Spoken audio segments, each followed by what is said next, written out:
किती शेतकऱ्यांचं नुकसान झालेलं आहे आणि प्रशासनाने याबाबत काय निर्णय घेतलेला आहे?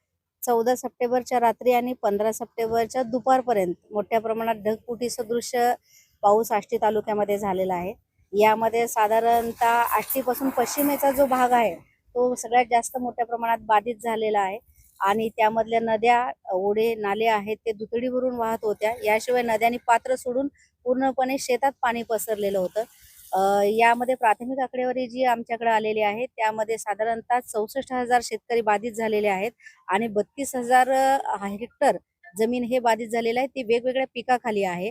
त्याचबरोबर काही जनावरे वाहून गेलेले आहेत. त्यांचा अद्यापही एक्झॅक्ट आकडेवारी आम्हाला कळत नाहीये आणि 2 व्यक्ती यामध्ये मयत झालेले आहेत. यामध्ये एक घाट्यापिंपरीचा व्यक्ती आहे आणि दुसरा आहे ते धामणगावचा आहे.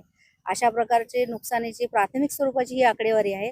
सध्या ग्राम महसूल अधिकारी, ग्रामसेवक, कृषी सहाय्यक या सगळ्यांनाच पंचनाम्यासाठी आपण फील्डवर पाठवलेलं आहे. आज सकाळपासून पंचनामे चालू झालेले आहेत.